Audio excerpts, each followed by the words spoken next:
Let me, for the sake of time, just make this really short and sweet.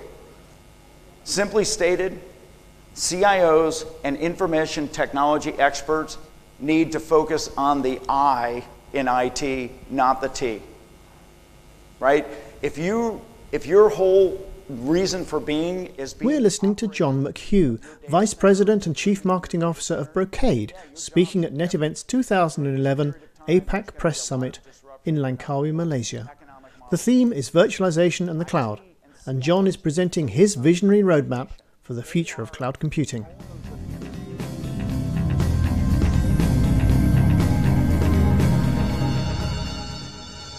And so I want to kind of look at the cloud more from the value to customers than enabling technology, which unfortunately, since this is often is kind of vendor hype driving what we hear, it's not often treated that way. And Don't underestimate the importance of this transition, was his first message, and he drew a dramatic analogy with the revolution in global manufacturing. This is unlike any other technology trend in our industry, because I believe where we will stand in 10 years, in 20 years from today, will be as different in perspective in the way companies operate as before and after contract manufacturing. In other words, think back to the 1980s where most mid-sized companies did their own manufacturing and production, and yet by the year 2000, the world was dominated by the Flextronics, the Selectrons, the Foxcons.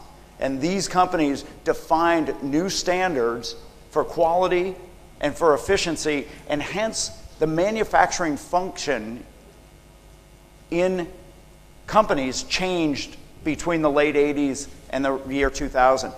The lack of capital investment, the ability for much smaller companies to be much more agile and competitive.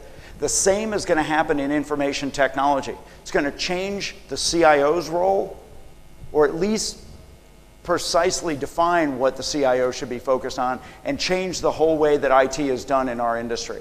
So what is the cloud's value to the customer? This diagram sums up John's vision: a vertical axis representing choice of applications or application suppliers, and the horizontal axis showing choice of infrastructure. In business terms, this is new business capabilities. If I'm an agile, medium, large, small company, and I want to do something new that my competitors are doing, or to stay ahead, establish some new capability with my suppliers, your flexibility, your ease of deployment is defined by being higher on that vertical axis. On the other hand, from a business perspective, the horizontal is financial flexibility. How many ways do I have to be able to consider whether I spend CapEx or OpEx or something in between, some hybrid motion, maybe even brokering and bartering? It's a neat summary of the history of IT, from the no-choice days of mainframes through the opening up of mini-computers, then the disassembling of the data center model via client-server.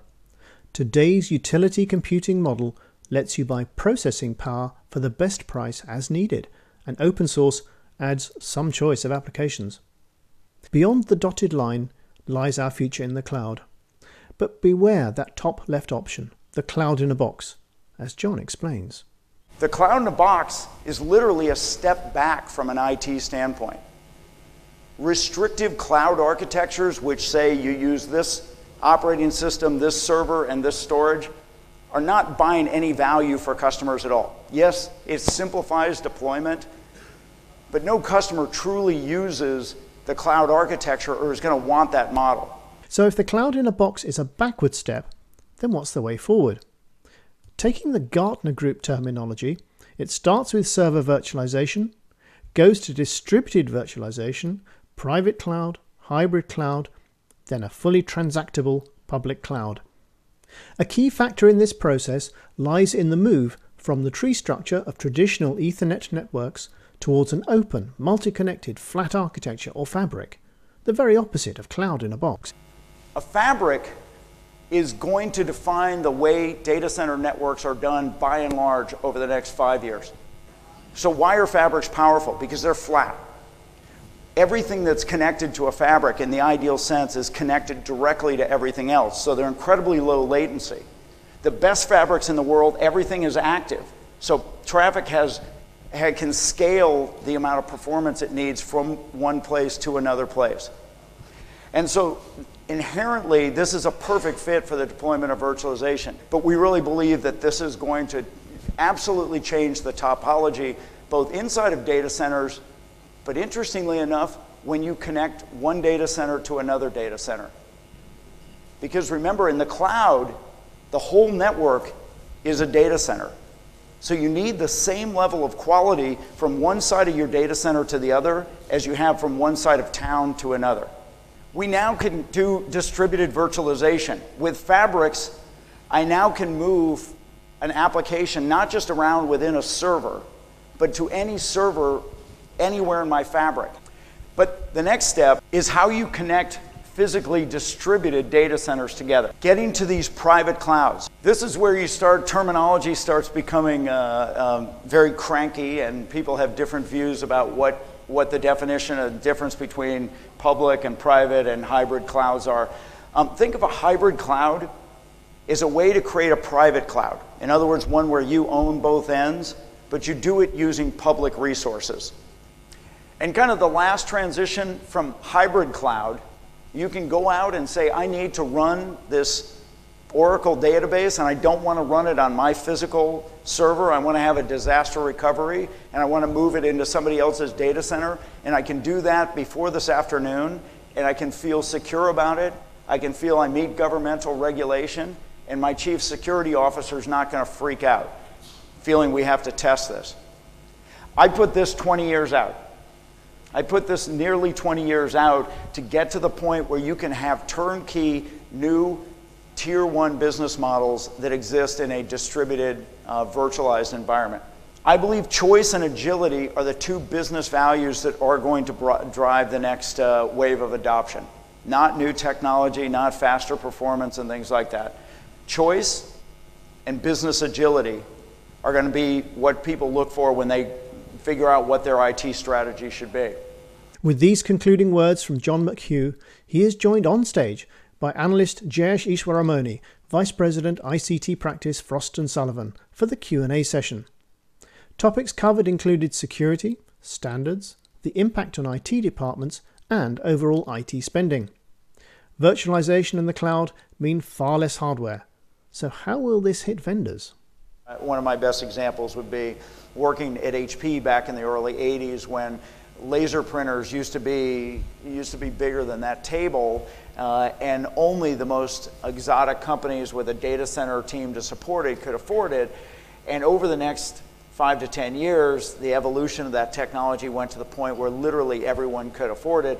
And instead of it going from a $100,000 machine to a $100 machine, meaning that the market collapsed by 1,000, the market blossomed into billions of customers because suddenly the technology and the capability became affordable. In other words, my experience is that innovation and breakthroughs in productivity drive new business models, which instead drive up consumption as opposed to ultimately letting the air out of the bag.